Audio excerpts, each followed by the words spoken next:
नमस्कार दोस्तों, आप जानते हैं इलेक्ट्रिक स्कूटी और बाइक का काफ़ी इस समय मूवमेंट चल रहा है।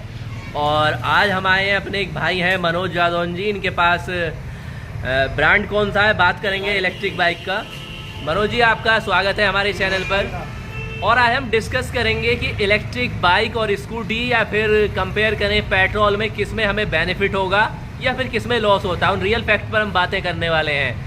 बाकी हम डिटेल तो शेयर करते ही रहते हैं सभी ब्रांड के बारे में। तो मनोज जी ये बताइए, सबसे पहले आती है प्राइस की बात।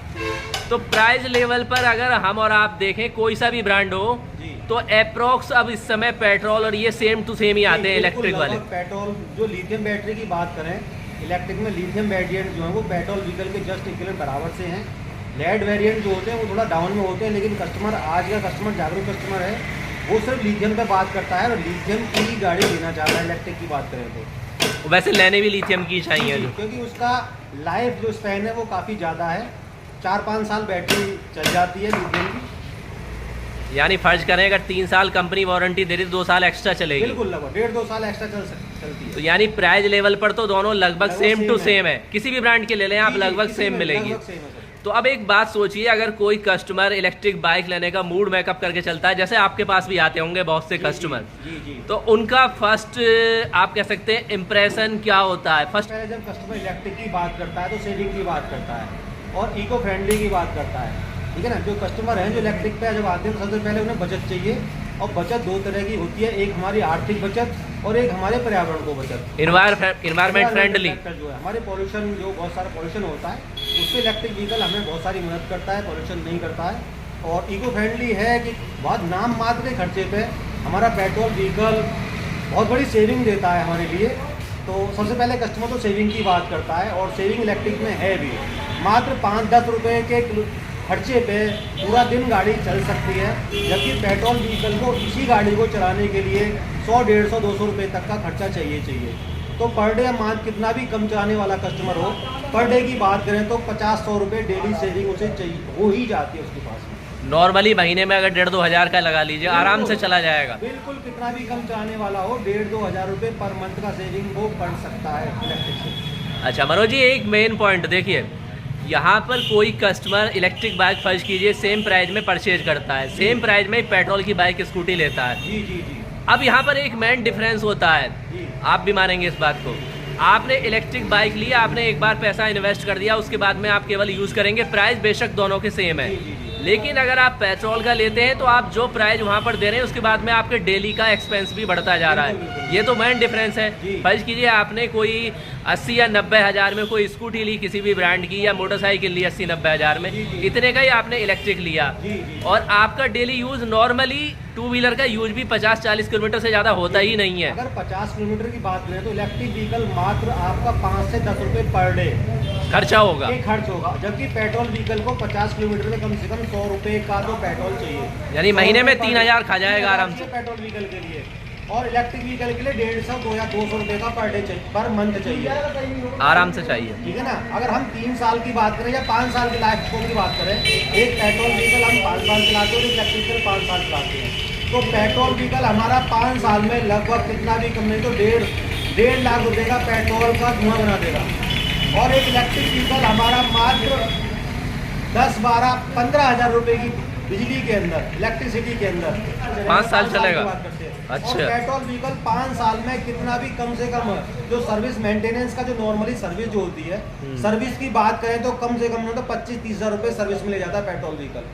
प्लस यहाँ पे सर्विस का भी दिक्कत नहीं है। सर्विस की सेविंग पूरा 100% सेविंग है पेट्रोल व्हीकल के अंदर। अच्छा, डिफरेंस बताइए सर्विस कॉस्ट अगर हम लगाएं नॉर्मली। पेट्रोल व्हीकल का कितना भी मिनिमम सर्विस कॉस्ट की बात करें, नॉमिनल की बात करें तो 500 रुपये पर सर्विस हम मान के चलते हैं। और एक सर्विस कितना भी कम हो, कम से कम 1,500-2 हज़ार किलोमीटर पर तो नॉर्मली पेट्रोल व्हीकल की जो रिक्वायरमेंट होती है, एक सर्विस होनी चाहिए, करानी भी चाहिए। और पर डे हम अगर 50 किलोमीटर चलाते हैं तो महीने में हमारा 1500 किलोमीटर नॉर्मली हो गया।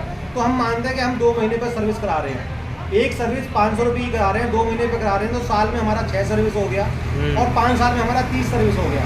और 30 सर्विस 500 के हिसाब से हमारा 15-16 हज़ार रुपये सर्विस में जाना ही जाना है पेट्रोल व्हीकल में। इलेक्ट्रिक व्हीकल की बात करें तो हमारा ऐसा कोई भी इसमें मॉडर्न सिस्टम का कोई रिक्वायरमेंट नहीं है, सब इलेक्ट्रिक है। बाकी तीनों जो पार्ट है, बैटरी है, मोटर है, कंट्रोलर है, वो मेन पार्ट 3 साल तक वारंटी में होते हैं। तो कोई भी किसी तरह से एक्स्ट्रा खर्च की कोई ज़रूरत नहीं होती है। तो वो पूरा जो हमारा सर्विस का जो हमारा उधर पेट्रोल व्हीकल में जाता है, वो इलेक्ट्रिक में ऐसा कोई रिक्वायरमेंट नहीं है इस खर्चे की। यानी डेली का खर्चा भी होगा प्राइस सेम होने पर, प्लस सर्विस का खर्चा भी होगा। यहाँ पर एक बार आपने बेशक सेम इन्वेस्ट किया है ना, तो आपको डेली का कंजम्पशन होने वाला है। और सर्विस का मिनिमम कितना समझिए इलेक्ट्रिक वाले का जो है, कुछ है ऐसा 200 रुपये करीब का, वो भी 1 साल तो 100% फ्री है। 100% फ्री। उसके बाद इसकी साल में कितनी सर्विस समझिए जो है लगभग इलेक्ट्रिक व्हीकल की? कंपनी की रिक्वायरमेंट के अनुसार 4 सर्विस होना चाहिए। तो यानी आप समझिए आधे से भी बहुत कम हो गया है, जो बहुत ज़्यादा कम हो जाता है। सर्विस कॉस्टिंग भी तो कम है हमारे 200 रुपये से। और प्लस बात केवल सर्विस की नहीं है, बात तो ये कि आपको इसमें ऑयल नहीं डालना है, बहुत सारी के फिल्टर बदलना है, बहुत सारे ऐसे पार्ट्स होते हैं जो नॉर्मली अगर आप कंपेयर करेंगे तो पेट्रोल व्हीकल्स में ख़राब होते ही होते हैं। जब आप यूज़ करेंगे बहुत सारे ऐसे पार्ट हो जाएंगे, तो वो भी यहाँ पे खर्चा नहीं होता है। तो ये काफ़ी डिफरेंस है। तो आप केवल फ्रेंड्स केवल यहाँ पर ये ना देखें कि आप कॉस्टिंग बराबर है। देखिए इन्वायरमेंट फ्रेंडली की बात आप तो ज़रूर रखनी चाहिए। अगर आप उसे भी नहीं मानते हैं तो आप कंपेयर करिए जो हमने आपको यहाँ पर पॉइंट्स बताए हैं। प्राइस सेम होने पर भी 3 साल में जो हमारा कैलकुलेशन है, एक इलेक्ट्रिक व्हीकल्स आपके लिए लगभग 100% फ्री हो जाएगा, प्लस 2 साल आप जो चलाएंगे वो आपका बेनिफिट होता है। और बात करेंगे अभी मनोज भाई से आगे इसके बारे में। करना चाहिए वैसे इंश्योरेंस हमारे हिसाब से ज़रूरी है, मोस्ट इंपॉर्टेंट चीज़ है, इंश्योरेंस ज़रूर कराना चाहिए क्योंकि ये आपकी सेफ्टी के लिए, इसका कोई पैसों से मतलब नहीं होता, के लिए है, कस्टमर की सेफ्टी के लिए, थर्ड पार्टी की सेफ्टी के लिए। तो ये तो मोस्ट इंपॉर्टेंट चीज़ है। तो मनोज भाई आपसे एक बात और करते हैं, मेनली पॉइंट्स आपके पास फिलहाल में इलेक्ट्रिक में कौन सा ब्रांड है? सर मेरे पास में काइनेटिक ग्रीन। काइनेटिक ग्रीन है। और बात करें इसमें लगभग कितने मॉडल्स आपके पास अवेलेबल हैं या कंपनी के पास है? वो कंपनी के पास में मॉडल हैं 5-6 मॉडल है। जो मेन मॉडल है, जो बात ब्रांड नेम की बात करते हैं तो वैसे 3 है, जिंग, जूम और फ्लेक्स। जिन्होंने इनके जिंग के 3 वेरिएंट बना रखे हैं, जूम के 2 बना रखे हैं और एक सिंगल फ्लेक्स मॉडल है जो हाई स्पीड मॉडल है, एक फ्लेक्स मॉडल है। तो स्टार्ट मिड रेंज से लेकर हाई एंड रेंज तक मिल जाएंगे। जी जी जी। मान लो फर्स्ट करें किसी का केवल लोकल यूज है तो 60-70 किलोमीटर की बात करें तो 25-30 की स्पीड से लेकर 70 की स्पीड तक के मॉडल अवेलेबल है। अगर रनअप एवरेज की बात करें, रनअप की बात करें तो 70 किलोमीटर से लेकर 150 किलोमीटर तक के यानी आपको बहुत ज़्यादा यूज करना है या नॉर्मल यूज करना है। और काइनेटिक तो काफ़ी ट्रस्टेड ब्रांड है, काफ़ी पुराना ब्रांड है, 50-60 साल 60-70 साल पुराना ब्रांड है। जिनका पेट्रोल में इनका लूना अपने आप में एक बहुत बड़ा ब्रांड था। सही बात है, बिल्कुल सही बात है, उसी का ब्रांड है। काइनेटिक जो है 3 व्हीलर में भी डील करती है इलेक्ट्रिक के अंदर। तो मनोज भाई फिलहाल कौन कौन से मॉडल्स या वेरिएंट आपके पास अवेलेबल? ये तो हमारा जिंग है। अच्छा, काइनेटिक जिंग के 3 मॉडल होते हैं, जिंग बी, जिंग बिग बी और जिंग एसएसएस डबल बैटरी में। तीनों में प्राइस में डिफरेंस होगा? तीनों के प्राइस में डिफरेंस होता है, तीनों का स्पीड में डिफरेंस होता है, तीनों के रनअप में डिफरेंस होता है। अगर माने इसका स्टार्टिंग प्राइस कितना है लगभग? Starting price sir 75। रेंज कितनी है इसकी? 75 में 80 किलोमीटर। 80 किलोमीटर। वारंटी वही है फुल 3 साल की है और लिथियम आयन बैटरी आती है, बेहतरीन है। मैक्सिमम स्पीड कितनी है इसकी? मैक्सिमम स्पीड गवर्नमेंट गाइडलाइंस के अनुसार तो स्पीड नॉन आरटीओ व्हीकल की बात करें तो 25-30 की होती है, लेकिन व्हीकल कंपनी के हिसाब से 45 का स्पीड इससे मैक्सिमम है। अच्छा, सेकंड कौन सा है? सेकंड हमारा जूम मॉडल है। जूम ये 22 CH का और 28 CH में।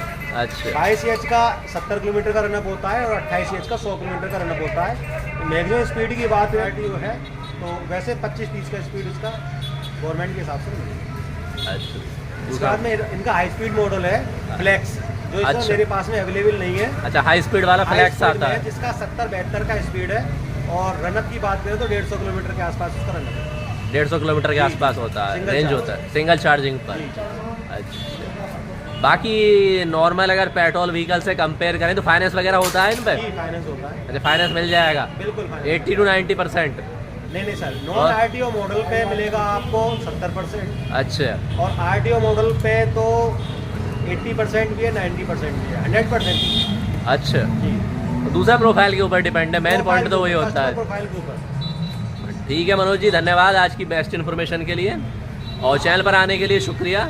मिलते हैं आपसे फिर नेक्स्ट वीडियो में। नमस्कार।